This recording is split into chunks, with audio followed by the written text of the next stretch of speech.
If we gave you diamonds and pearls, would you be a happy listener? I'm Charlie. And I'm Corey.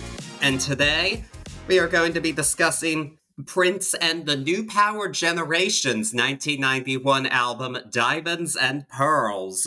A big hit for Prince and the newly built band, in this case for him. Second band to share billing with him after the iconic Revolution, of course. And this came at a bit of a transitional time for Prince after a big flop for him, so he had to regroup a little bit, actually. What was the big flop? Graffiti Bridge. Heard that. Yes, it was a film and soundtrack released in 1990. It was a sequel of sorts to Purple Rain, and it just bricked it every way possible at the box office with critics, and I agree, it's not a very good movie at all.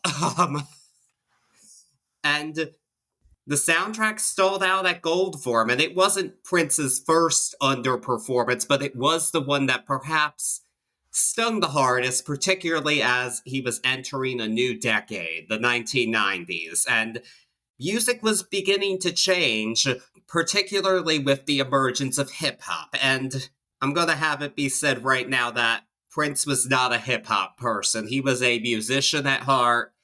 He believed in picking up an instrument and perfecting it. Hip-hop was not really his language, so to speak. Heard that.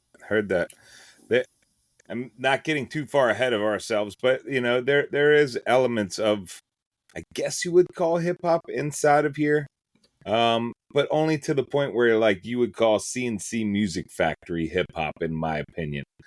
So it's not, you know, he keeps his spin on it. He keeps his Prince mark on it. It was a bit surprising to hear so much spoken word on this. You know, there's one place where we really come very close to rap. I mean, it is rap. More akin to something we would get on like Black and White, or again, like I say, CNC Music Factory. Early 90s pop hip hop, if you must. But that was unexpected for me, first listen on this one. I was familiar with most of this album, but not every track. Yeah, the hip-hop didn't make its way into every track here, and it wasn't the first time that he flirted with the sound, because unfortunately, for him kind of, I would say, it was growing, and he was beginning to have to embrace it, including a bit on Graffiti Bridge. We heard a bit of it. And one of his dancers from his 1990 tour, Tony Mosley, was he was starting to rap while dancing on the tour, and Prince decided, you know what? This kind of works for me, so I'm going to have an in-house rapper for this new band of mine, the New Power Generation. Which, it's kind of silly to think that, like, if it's your Prince, it makes sense to have an in-house rapper because you want that control when it's your band, but at the same time, like, you're Prince, you could have gotten anybody you wanted to collaborate with you just because you were Prince. So... Yeah, I really have done a bunch of thinking on this too, and do you think that it was just the fact that people weren't collaborating in a hip hop sense at that point just yet? Like, now we take it for granted that somebody's or multiple artists are going to pop up on an album and do collaborations, but do you think it made sense for him, not just more so in the control aspect, but more so in the, like, man, it's really tough to find rappers to come do this, I'm just gonna hire one? I think it was more of the Prince control nature, because he, as influential as he was in the general world of pop music, he had his own world by this point. He had his Paisley Park. He had his own musicians and his own entourage. That was how he did things. And his collaborations outside of that were pretty rare, actually. And if they were, sometimes they'd be completely uncredited contributions. Like, he'd write a song for an artist under a pseudonym. I mean, a pretty rare example not long before this was 1989. Prince did do a duet with Madonna on the Like a Prayer album. That was rare for him. Madonna was one of few people he said yes to, outright to an equal collaboration. It's just the Yeah. Prince way. I was picky for a bunch of reasons from what I understand, you know. A lot of trust issues there at the very core of it all, especially when it goes to the machine. We even see a little bit of that on this album. You know, we see some outright don't trust the machine type stuff here. And you know, he liked to keep it tight. He liked to keep it tight on all aspects, it seems like. So I can understand and see that. You know, you had to be a certain level for him to take a collaboration with you. And that makes sense when it's him, you know? Yeah, and some of that's a bit of a foreshadowing to the name change that occurred a few years after this. Heard. But we're not quite there yet. This is still just Prince, new band, new era in this case, and just wanting to get back on top. And in a weird way, he obviously did not go away. He put out an album almost every year. But this is a comeback album of sorts in that this was his most successful release since Purple Rain. It sold almost 6 million copies worldwide and had several hit singles on it. Really? Yeah, I can see this as a bounce back album because of the flop. We'll talk more about it as we go through. Not trying to give away too much here. Right. And he did actually make an effort to make more appearances and actually promote the album more than he had in quite some time because he did want to have a commercial success and show who he was and that he still ran the show even if things were changing. He wanted to assert his place.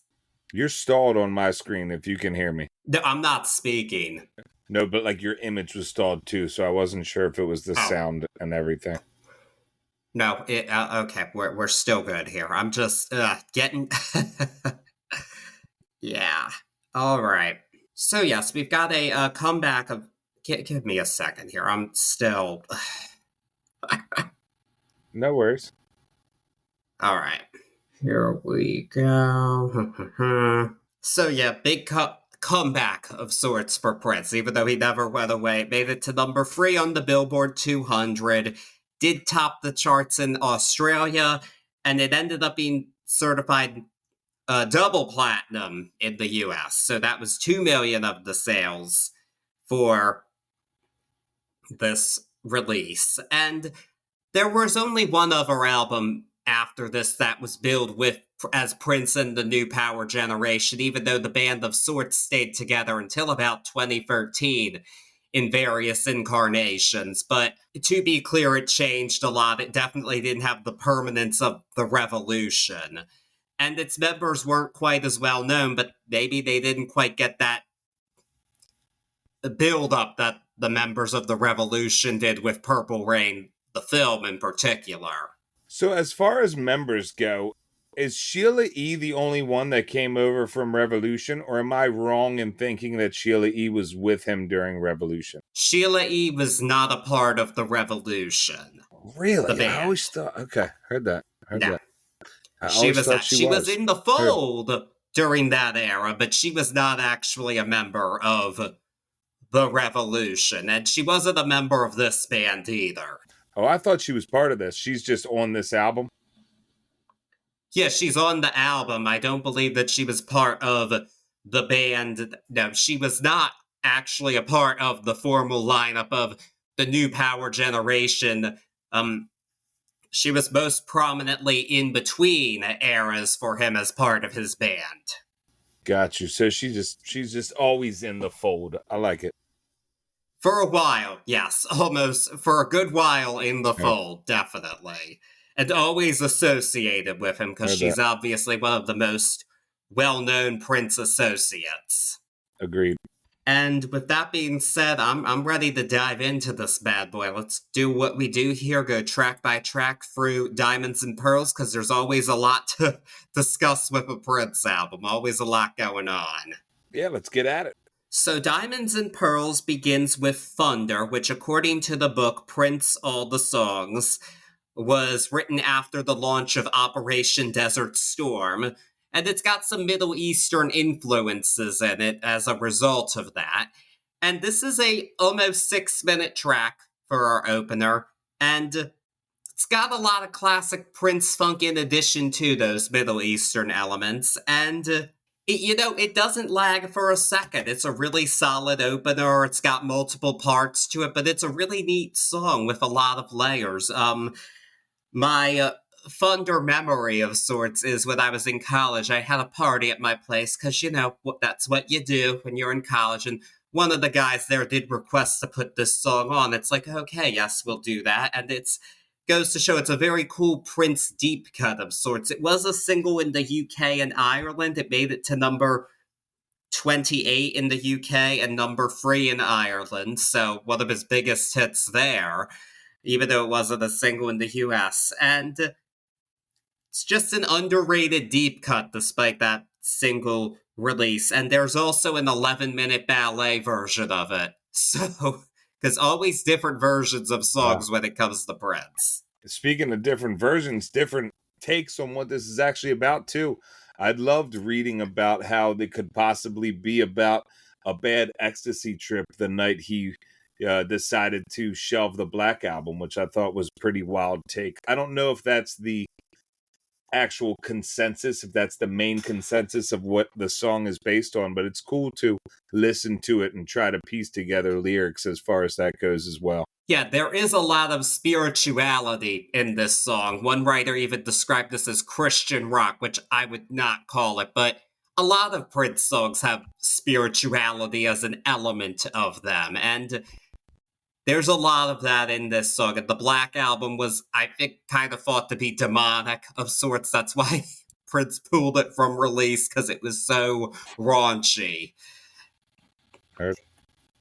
Wow. Yeah, that's a pretty infamous release in and of itself, the Black Album. But yeah, overall, we've got a real cool opener, and I think we're off to a good start here with Diamonds and Pearls. Yeah, it screams Prince. I mean, it's one of those Prince tracks that you could throw on, and I'd say about 99% of the people that you polled would automatically know it's Prince. It has these remnants of the revolution in it for me musically, but also that's the Prince stamp there. And it lets us know, for me, it let me know in a subconscious listener kind of way that we were on a new stage for Prince, a new sound for Prince, and going in a new direction. It definitely sets up this album musically. And I think it's a great opener. I completely agree. And gotta keep it going with the next track, which is Daddy Pop, the first overtly hip hop influenced song here, and in this case, Prince's Daddy Pop. He's saying, like, I run this show. And the cockiness does work if you're Prince, because he was so influential over the entire musical landscape of the previous decade. He did have the right to call himself Daddy Pop. And it's got some anger in it, because he really does want to prove his worth a bit, especially post Graffiti Bridge, which just really underperformed more than anything had since pre 1999. So he really had something to prove in here. There's an undercurrent of anger in this song, and there's enough of the Prince stamp of funk on it that it works as a track. And again, this is hip hop in the sense of the CNC Music Factory. That it's very 1991, that kind of rap. This is not conscious in any way, unlike, say, A Tribe Called Quest. That's not what this is. It's actually kind of corny, and in this song, I think it's a bit endearing. I'm not sure it is in every song, but here it works for me. Yeah, I'm with you. I'm with you. Here on the second track, getting the new sound, understanding that there's a new sound coming through on this album, it still hits this Morris Day in the Time kind of funkiness that I enjoy. I don't know if this is what you call the new Jack swing, but it dances on it. It keeps me entertained The first listen I really enjoyed. This is a rarity where the more I listen to it, the more I could probably, I won't say do without it, but the more it's like, okay. It is very 1991. It is very time capsule. The sounds, the way it was produced, it still has that Prince stamp on it. But I think I don't know if it stands the test of time, so to say, as far as the composition goes. But as far as the number two on this album, like you said, it does its job. And there's other places on this album where this kind of sound, for me, doesn't necessarily hit the same mark. So it still rolls here. Yes, it still rolls, and it's early enough that it's a bit of a. It still has enough of the classic Prince that you know this is still a Prince album, and it's not too far of a left turn. And it makes sense here because now we do have to go back to more of the classic Prince sound of sorts with the next track, with a Prince classic in its own right, the title track, Diamonds and Pearls. A lush love song. You've probably heard this song if you click to stream this podcast. I'd be pretty surprised if you didn't. And he really wrote this song to showcase vocalist Rosie Gaines, who is a very prominent member of the new power generation at this point in time. She didn't last too long and didn't leave on good terms, unfortunately. I think she, for quite some time at least, remained pretty bitter about her experience with Prince, sadly.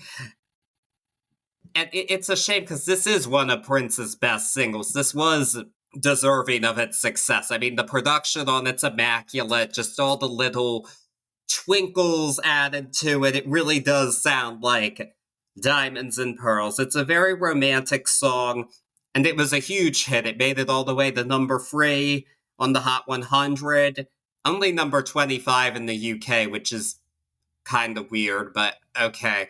I mean, it's Diamonds and Pearls. You know it, and you probably love it, like most people should. It's Diamonds and Pearls. What else can you say?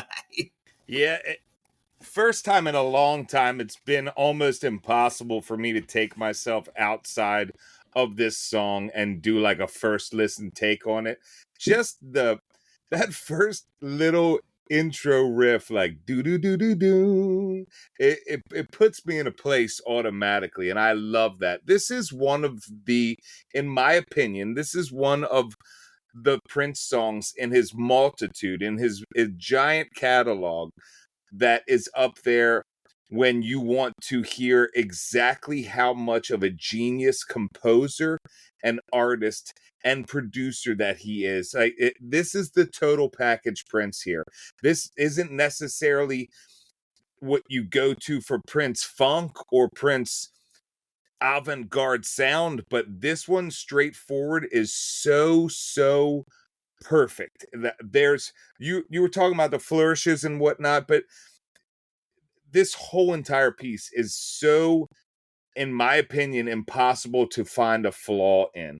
And it really is, for me, one of those songs that you can say, you want to hear genius as far as Prince's genius, put on Diamonds and Pearls and tell me where you could make any notes on this track. I mean, we even get almost like I say Beatles, but like when we get that breakdown with those faux horns, it's like 2 minutes and 40 seconds into it. And then this raging drum beat that brings us back into this bridge. It's pure beauty. If you aren't familiar with this song, enjoy a first listen to it because it's a great one. But this is one that was hard for me to judge on a first listen kind of mentality because it's one that I love so much. A great number 3. As far as pacing goes, it sits. You got a single sitting here. It's a little bit slower where we bring it down, but it doesn't take us out, especially not with a composition like this. So Diamonds and Pearls is always one that I enjoy. Yes, a deserved hit for Prince and the new power generation. Then we're going to follow it up with another hit. This one is Cream, a pretty straightforward Prince funk R&B track. I interpret that he kind of wrote this about himself, actually.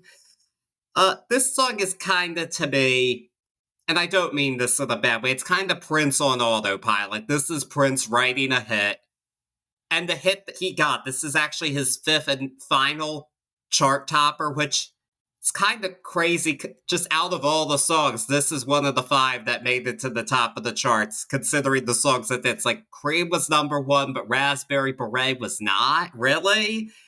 That kind of doesn't make a whole lot of sense to me. But it's still a great song. I mean, it's Prince on autopilot, but Prince on autopilot is still capable of a great song. It's just that there are mightier tunes in his catalog. This song did get a great video. I remember seeing it on MTV after he passed away in 2016. And someone once did tell me that this was their favorite Prince song. And I was like, I mean, it's a crowd pleaser. That's what I would say. So I can see why you would say that, because it is a crowd pleaser of a tune, even though he has more interesting compositions than this one for sure. But again, it's a deserved hit because it's still Prince in a good period of his career. It is. I take this one with a grain of salt. I love him as a performer, and this is part of him that I will just call like the unabashedly or unrelentless and unapologetic dirty boy that he is. This is one of those innuendos in your face kind of song for him that he enjoys doing, and almost this is one of those tracks that make me laugh as I listen through to what he does here, not at it but with it, and just chuckle at this dirty dog as he makes these wild sexual tracks where he has no problem letting his freak flag fly on this. It's not one of my faves, I will say, but it's great for this album, and it does well coming off Diamonds and Pearls to get us back in the funkiness and into that dance style of Prince that I enjoy, at least. It brings the album back up, and I enjoy that. It's a cool one. Most definitely. But now we're gonna make things a bit slower, cleanse the palate a bit with track 5, which is Strollin', the most jazz-influenced track so far on the album. And it's a very romantic song, most romantic track on the album so far. And I think it's nice to have that palate cleanser of sorts, since the first part of the album's pretty front-loaded. I mean, we've got 2 of the big hit singles that just preceded this. So it's nice to have something where you're just strolling. I love his vocal on this track. One interesting anecdote about this song, the New Power Generation's drummer, Michael B., had to record this and 2 other tracks in Tokyo while he had the stomach flu, because Prince did not care if you were sick, you were still going to work. And he was quoted as saying in the book, Prince All the Songs, "To this day, when I hear those songs, I feel nauseous." And it's like, if you have that anecdotal experience with it, that makes sense. But it's just strange to me to think of feeling nauseous while hearing Strollin' in particular, because this is such a pretty song. I'm always like in a very happy headspace, like la la la, when I hear this song. So it's funny to think someone would feel sick hearing it. Yeah, I definitely don't feel sick hearing it. This one is cool, and this one is another genius selection of where it is and how it rolls out of this dirty song like Cream. I enjoy this on I enjoy this on a level of, at the risk of sounding crass, where Cream was a sexual innuendo filled romp. This is more post sexual experience clarity of head, and you get this wild little, like, come on, let's take a stroll, get some dirty magazines, do some fun things. He still finds a way to put the dirtiness in it while we're having a fun jazz walking bass stroll down the avenue with this really high vocal. That's awesome. It's a neat one. This keeps me chuckling with him and his tongue-in-cheekness throughout After Cream. So I enjoy this. I feel like at first listen, if you're just scrolling through this album and doing little takes, this could be like, what the heck is this here? But in the whole piece, in the whole of the album, this makes so much sense, and I really enjoy this one. This is my hidden gem. This is my guilty pleasure on this album here. Yeah, it's definitely a hidden gem, a very underrated Prince song, if you ask me. And another one of those songs recorded during those fateful sessions in Tokyo was the next track, which is Willing and Able. This song came about in the big 20 minutes, and you can hear that in a really good way. This song has a very improvisational feel to it, pure jazz, because jazz is in Prince's DNA because of his parents being jazz musicians. And it's welcome. It's not a highlight of the album, but again, it's welcome in the context of the album because so many other Prince tracks, including here, are so meticulously put together that you don't get that improv feel. But you do on this song. It's a very nice track when you're looking for that, even though I wouldn't say it's one of the best things Prince ever did. It is a nice change of pace, considering what we can be used to from Prince. Yeah, I'll straight say it's definitely not one of the best things he's ever done.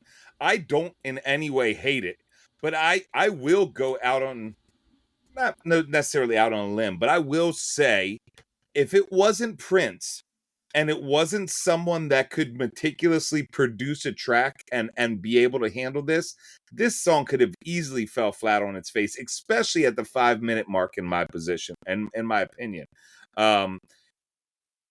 It's almost a little too, I want to say jovial, but it's almost like a little too out there at first for me for this album. It's got these weird island vibes on it at the start of it, and it, in all honesty, took me away for a second. This is one that has grown more listens because there's intricacy throughout it.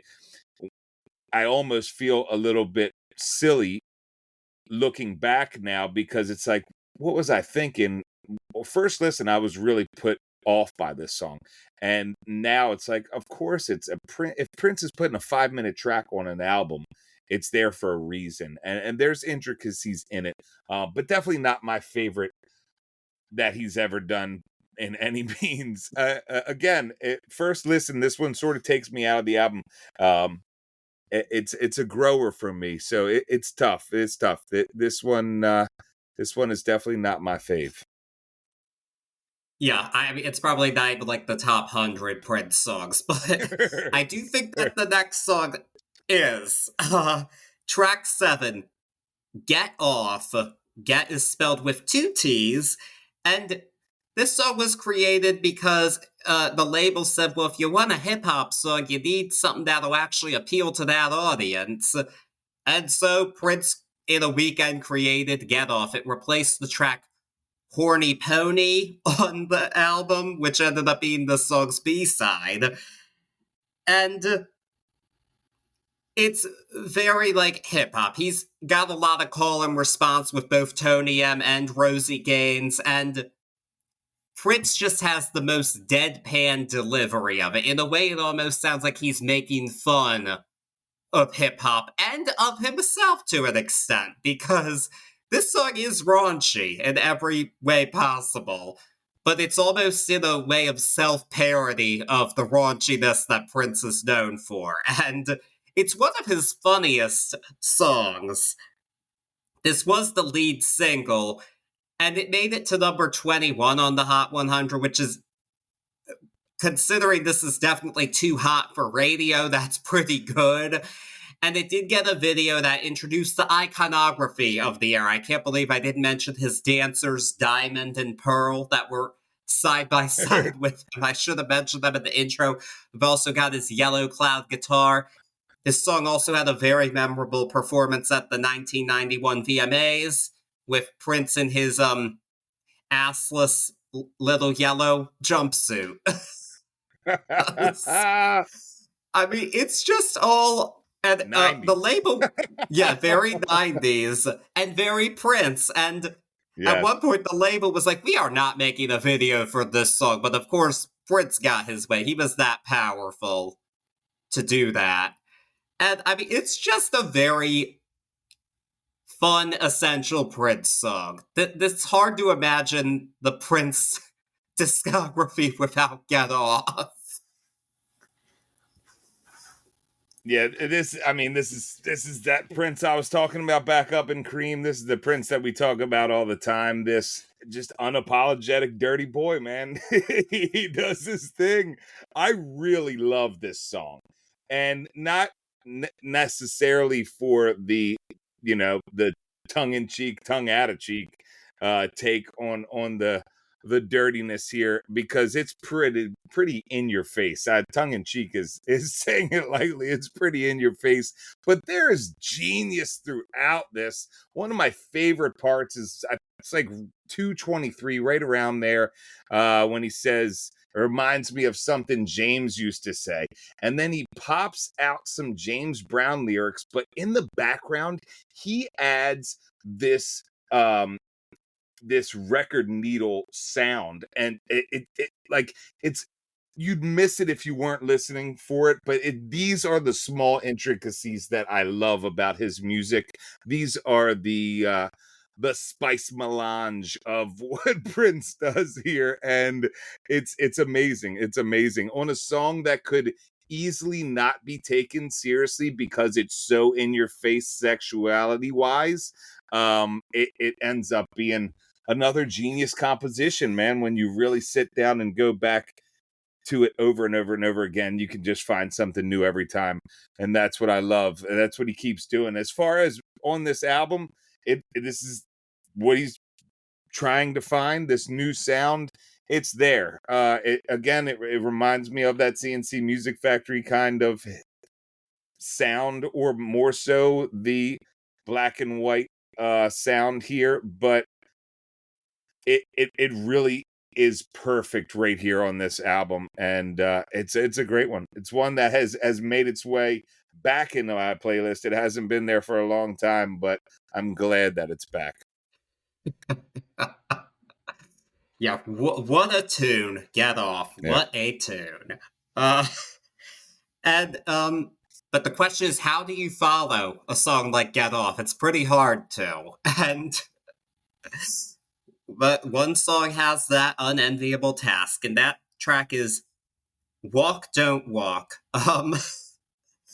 So the writer Matt Thorne, who wrote an interesting book called Prince, the Man and His Music, he described this as a cannibalization of one of Prince's greatest vault tracks, Rebirth of the Flesh, into one of his most forgettable. And a bit harsh, but the Rebirth of the Flesh contained the sha-na-na-na-na that we hear in this song, which is the highlight of the track, but Rebirth of the Flesh wasn't actually released until 2020 as part of the Sign of the Times Deluxe Edition, when that was released. And I do agree that this is not a highlight. It's perfectly pleasant to listen to.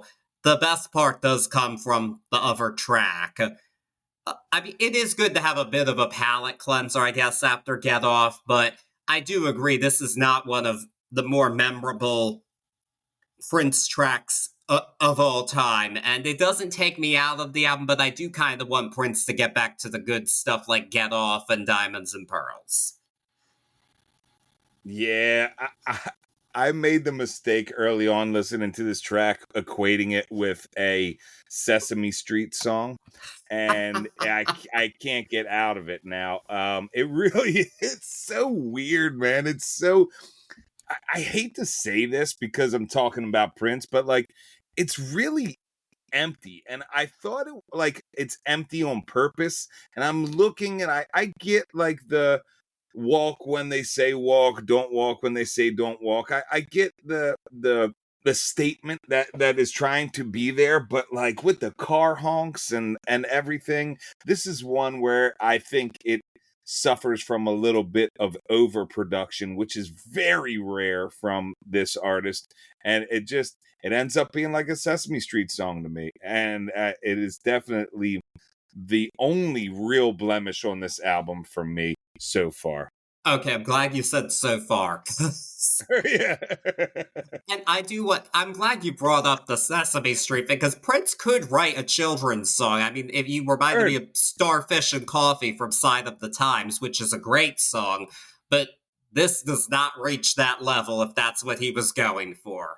Let me Yeah. just make that very clear. I'm with you on the palate cleanser though. It's a neat one that gives you a second to breathe and then come back. It's not too long. It's just 3 minutes. So I'm with you on the palate cleanser. Yeah, it is short, so that's not the case. We're getting into the home stretch here of this album, and we're not getting a lot of short songs after this. Let me tell you. Because next up we have Jughead, a commentary on the music industry. This song actually led to a lawsuit from Prince's former manager, Steve Fargnoli. He sued over citing breach of confidentiality based on the ending portion of the song where they're talking about managers. I mean, it is kind of. If you're in that position, I can see why you'd be mad. But honestly, this is so silly that you can't take this seriously to the point of wanting to file a lawsuit over it. I mean, I get what they're going for, but there is no Prince on this song, or very little Prince actually, but almost no. And yeah, this is a skip for me. This is the not really much of a song. It's more of a skit than a song. And that can be entertaining, but we're going more into the hip hop, and you have Tony M doing a lot of his raps. He's not a great rapper. Let's just be real here. This is very 1991, very corny, and it's not what I want on a Prince album. I, and I'm kind of frustrated just because of the fact that every time Prince did an album, he recorded so many songs that they're able to put out these super deluxe editions of this album and several others. And Yeah. for the ones that had super deluxes before this, it made sense. It's like, yeah, of course you had to cut great songs because it's Purple Rain, but Diamonds and Pearls has Jughead, and it's like, you definitely could have put something better on here than this. Because this is a skip. It's a good thing that the CD was prominent by 1991. That's because that exists for a song like this one. Yeah. I go back and forth on this one. Like, there's some good Prince guitar strum in the back. There's reminiscent tones of Morris Day and the Time for me a little bit in the background here. It's definitely a very old school take on spoken word or rap, if you want to hear. I it dances on the line of a party anthem, but it's not strong enough to really hold itself as it. I do enjoy it, like you were talking about the entertainment wise as a sketch or a skit here.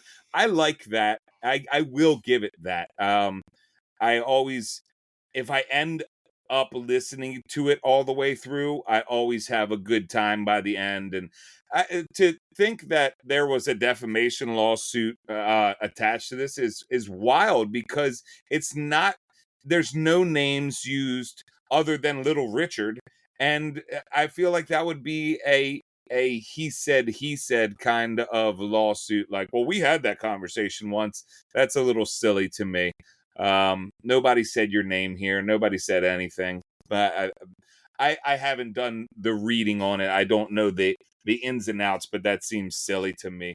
But yeah, it's very close to a throwaway track. I'm with you here.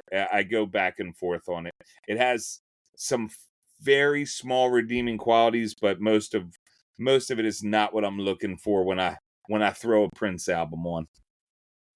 No, not at all.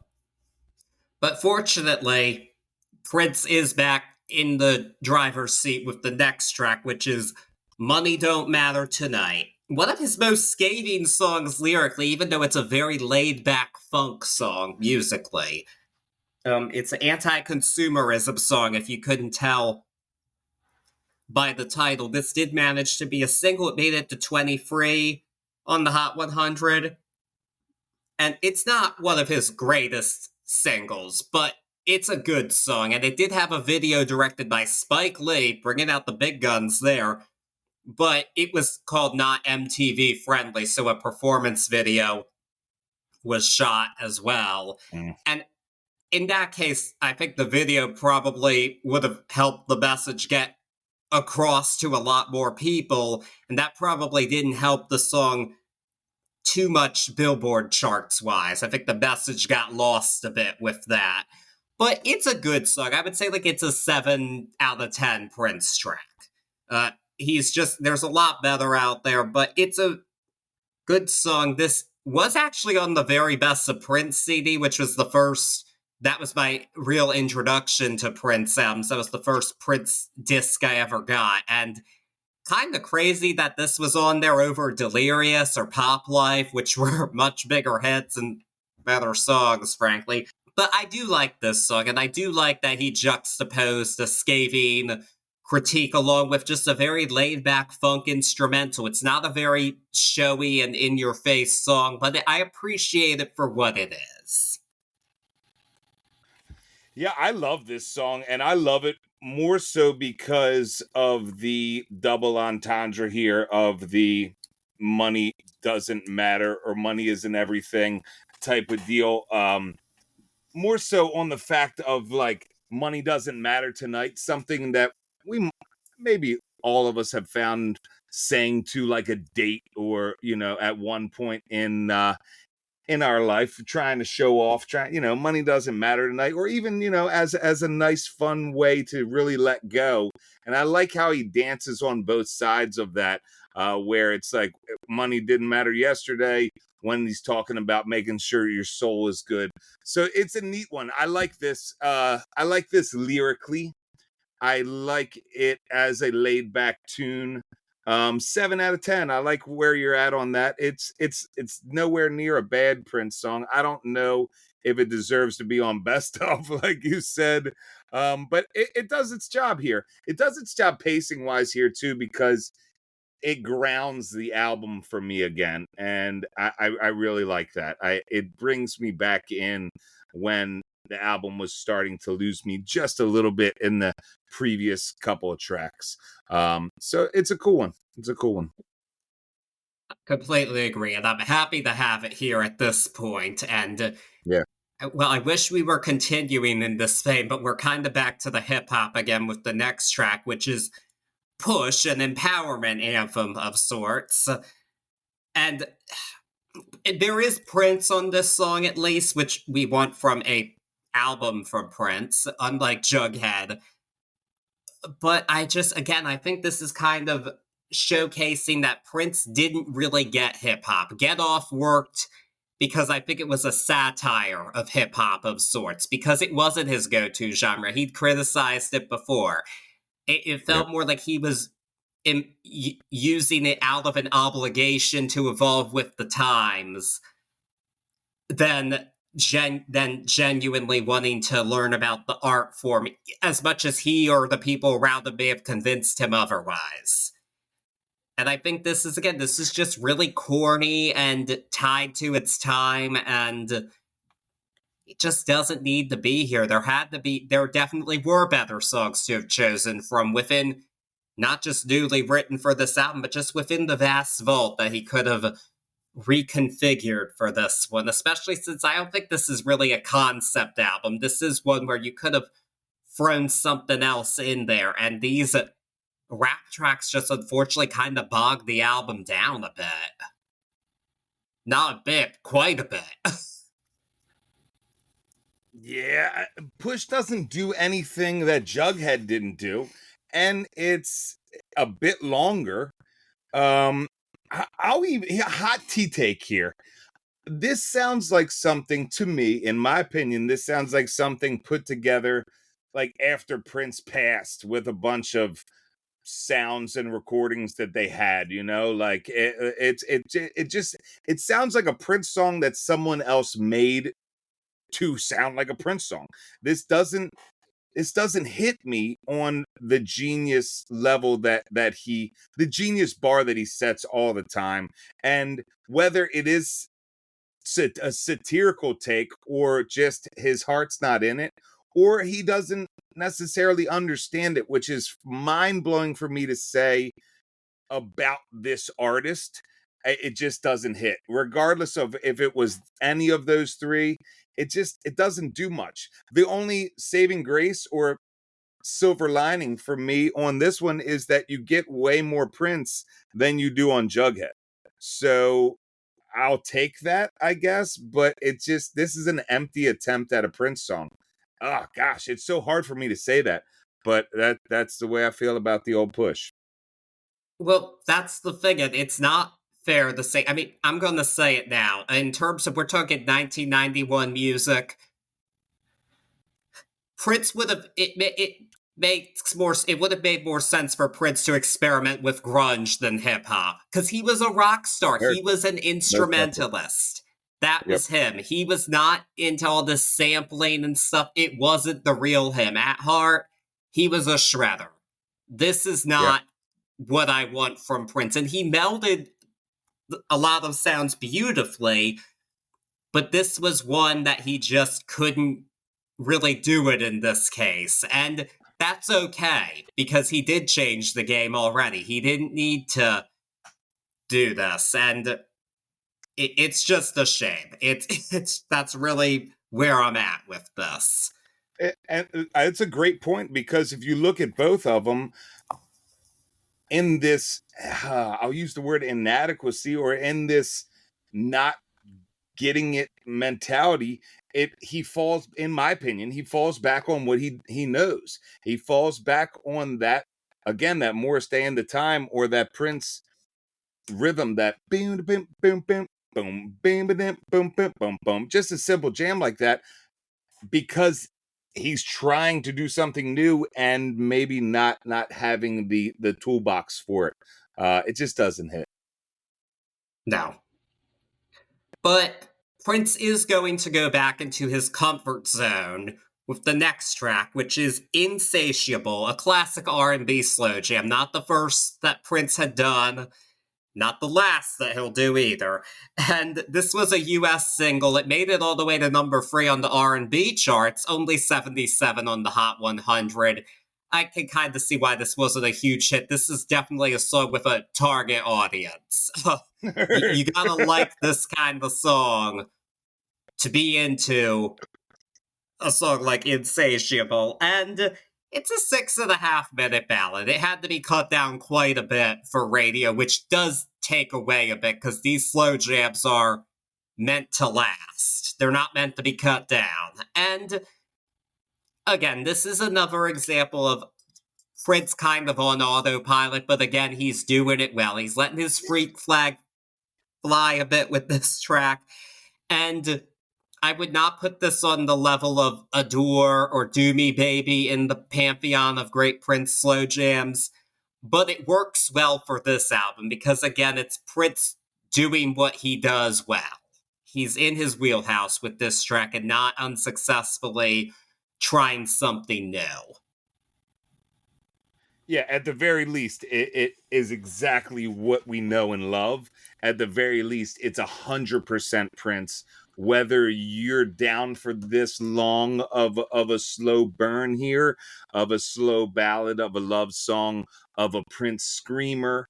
I mean, for me, this is quintessential Prince on stage. Everybody throwing their underwear up, it's going to go on for 7 minutes kind of, and that's totally fine because that's who he is. And this is one of those personalities that we know are inside of this genius. So it's not like I get to Insatiable and I'm like, what the heck is this? I get here and I'm like, oh, okay, here comes a Prince screamer, a long slow burn jam here. This is gonna be a killer live, and people are gonna faint in the front row, kind of thing. Is it my favorite kind of Prince? Not necessarily. I do enjoy seeing the different sides of Prince, so I'm not taken away from or taken out of the album here. But I mean, it's a good Prince song. At the penultimate track here, it's cool because it's long and it sets up a closer. Not my favorite, but it's a good one. Yeah, I have to say, slow jam Prince isn't typically my go-to. When I want Prince, I want some funk. Heard. But it does appeal to a certain segment of his audience, and he is a jack of all trades in terms of the style of music, so for that, this works just fine. And now we are at the end of this album with Live for Love, an anti-war closing track, which is good for 1991 because there was the Gulf War raging at that point in time. And it was initially about the day in the life of a fighter pilot, but Prince just had to rewrite it because he didn't want his message to be misinterpreted. And I do agree that it's a powerful message, and this one again, it works as a closing until we have the rap part. That just takes away from the sincere message of the song and makes this corny, because if Prince is being funny, you're gonna know it.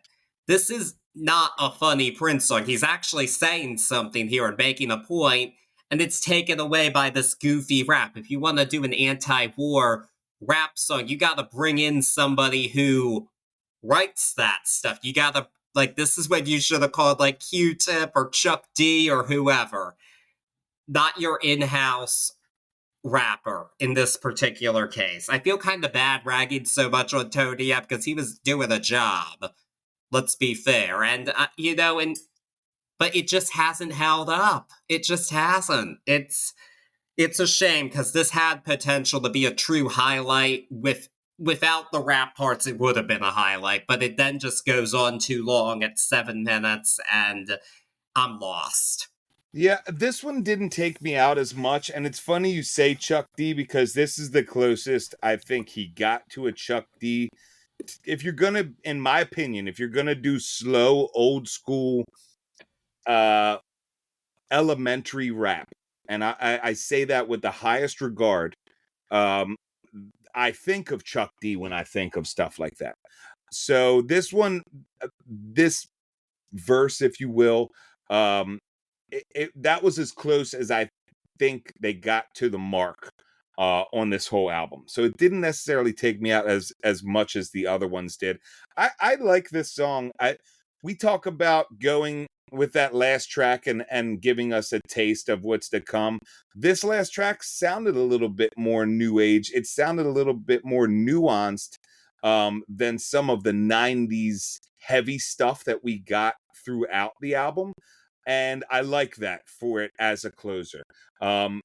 Also, after the rap, we get a super Prince shred. So that's always a silver lining for me. Whenever I can hear him shred the guitar like he does on this track, I'm happy. All in all, a good closer, though, and a nice way to wrap this album up. Because this one, in my opinion, is tough to wrap up. This is a very oddly shaped gift to wrap. So I think he did a good job putting a bow on it at the end here and giving us a true ending to the album. Yeah, and one reason that Chuck D came to mind for me, because one thing I did find out recently actually was Chuck D is said to have been influenced in his delivery by Prince's delivery on the song Sign of the Times. Heard. I can 100% see that.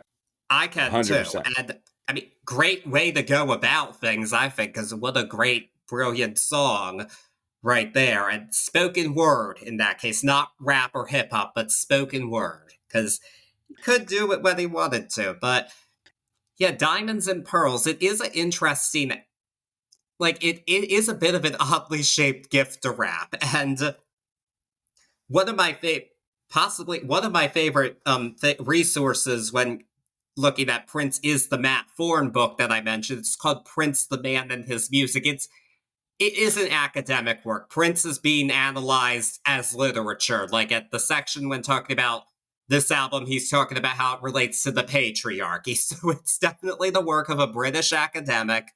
But if you love Prince, you will find a lot to get out of it. And when discussing this album, he actually wrote, quote, "There is little on Diamonds and Pearls that rewards deep study."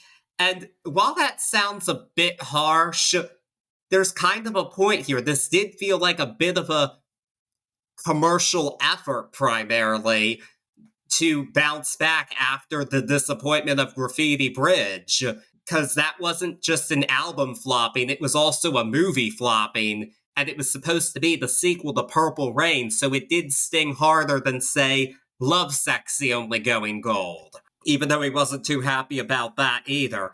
And in terms of putting Prince back on top, it did. Like, people liked the album a lot. And one great quote I want to read, I wish I'd said this during the intro, but I forgot to, so I'm going to say it now, is in an interview, Prince said,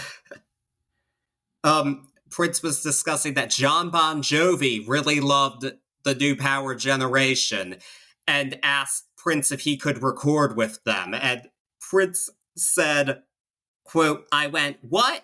No, it was like he wanted to make love to my woman," unquote. And what a great Prince quote, first of all. And, like, there is such great musicianship here, like any Prince album, but it's definitely not as strong of a concept as other works of his, and you can tell what the aim was here.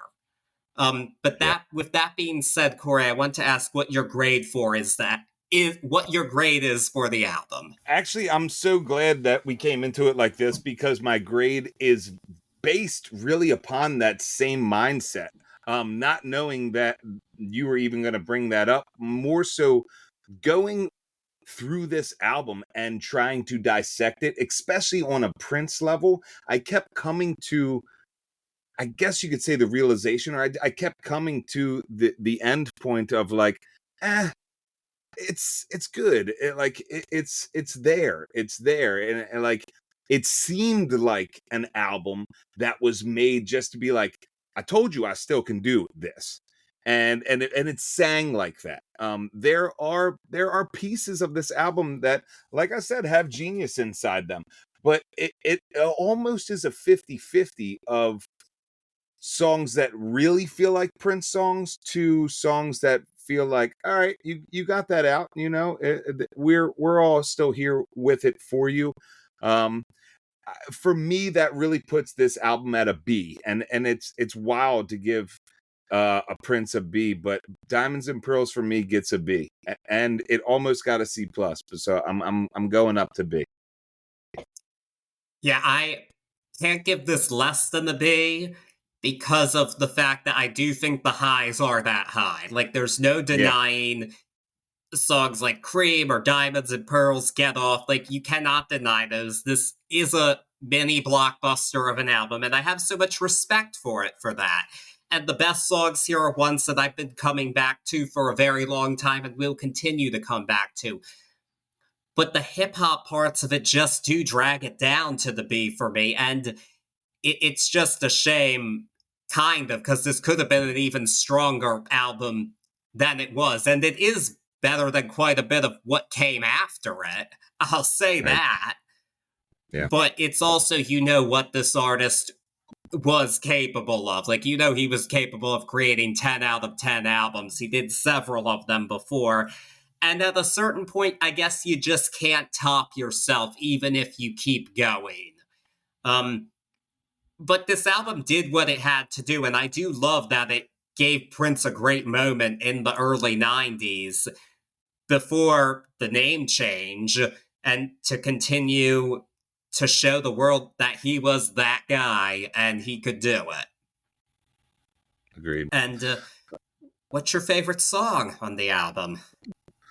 I gotta go Cream on this one. I have too much fun with it. I really do. It's like I said, it's made its way back into my playlist, and rightfully so. Yeah. I'm going to go with Diamonds and Pearls. It's up there. There's no denying it. Even though they were obviously written to be hits, they're damn good hits. Heard. Speaking of which, and I had it in my notes and totally forgot to ask you, and maybe I'm way off, but breaking down Thunder, and I really sat on it for a while. Do you get the, and this is maybe it sounds crazy, maybe not, but do you get the building blocks for the Backstreet Boys out of Thunder? I get so much Backstreet out of Thunder that like I can't not hear it now, and maybe I'm just crazy, but it is so much. I feel like there was so much taken from that sound. I would have to go back and listen to it. I mean, I know the main architect for early Backstreet Boys was Max Martin, who's Swedish, obviously. I think Sweden's the main influence of the Backstreet Boys, but I'd have to go back and listen to it. And it's who knows, it is very possible. I don't know much about a Prince Max Martin connection. If anybody does know, please tell me. I would love to know. Yeah, I'm not sure, but interesting thing to think of. I have to go back and listen to it for sure. There you go. One of my crazy ones, but I had to get it out there, and I can't believe I didn't get it out when we were talking about Thunder. I mean, you can make all kinds of connections when it comes to Prince, even if this isn't his top release ever. You could always draw something to Prince, which is why we love talking about him here. But now we're going to... All this discussion makes... Prince did have a rival, pretty damn cool rival, who also put out an album in 1991, and we're going to be discussing that one next time. It's Michael Jackson's Dangerous, another transitional album with an 80s icon embracing some new sounds. And how will it compare? I'm very curious to see. We're going to do a poll asking the listeners, what you think is the better album, but I'm really excited to discuss Michael Jackson again, because it's been quite some time. You know I'm excited. I'm trying to not smile ear to ear over here right now.